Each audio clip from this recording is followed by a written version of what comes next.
جمعے کے دن ہم ظہر کی نماز گھروں میں پڑھ رہے ہیں، جب ہم رمضان میں فرض نمازیں گھروں میں پڑھ رہے ہیں تو عید کی نماز تو فرض نہیں ہے۔ عید کی نماز تو ہمارے لیے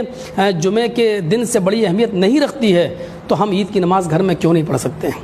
اگر بازار میں آپ گئے تو یہ لاک ڈاؤن کا النگھن ہوگا، سرکار کے آدیش کا النگھن ہوگا، اور قرآن کریم کی اس آیت کی بھی نافرمانی ہوگی،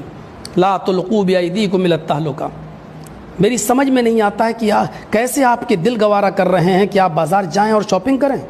جبکہ آپ کو معلوم ہے کہ اس مرتبہ کتنے گھر ایسے ہیں کہ جن کے پاس کھانے کو نہیں ہے، کتنے بچے ایسے ہیں جو بھوکے مر رہے ہیں، کتنے ایسے لوگ ہیں جن کے پاس صبح اگر کھا لیا جائے تو شام کو کھانے کو نہیں ہے۔ اس وقت آپ کے لیے دین کی سب سے بڑی خدمت یہ ہوگی کہ آپ عید کے دن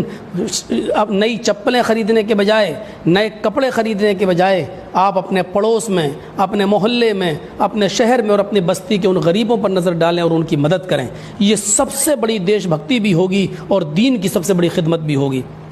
خود اللہ کے نبی صلی اللہ علیہ وسلم کے زمانے میں جب ایسے حالات ہو جایا کرتے تھے،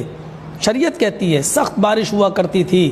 تو ایک مؤذن اذان دیا کرتا تھا مسجد کے اندر، اور اذان کے بعد اعلان کر دیا کرتا تھا الا صلوا فی رحالکم، آپ اپنے گھروں میں نماز پڑھ لیجیے۔ گھروں میں اس بیماری کو مد نظر رکھتے ہوئے گھروں میں نماز پڑھنے سے ہمارا ثواب کم نہیں ہو جائے گا، بلکہ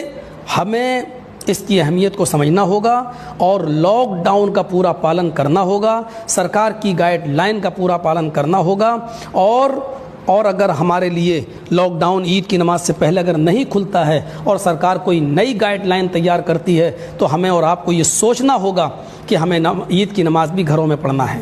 عید کی نماز بالکل اسی طریقے سے پڑھی جائے گی جس طریقے سے ہم مسجد کے اندر پڑھتے ہیں یا عیدگاہ کے اندر پڑھتے ہیں۔ آپ اپنے گھروں میں اسی طریقے سے 2 رکعت آپ نماز ادا کریں گے۔ یہ جمعے کی طرح نہیں ہے کہ جمعے کی نماز مسجد میں نہیں پڑھ رہے ہیں، اپنے گھروں میں تو ظہر پڑھ لیجئے 4 رکعت۔ عید کی نماز ہمیں 2 ہی رکعت پڑھنا ہے، اور بالکل عید کی نماز کے طریقے سے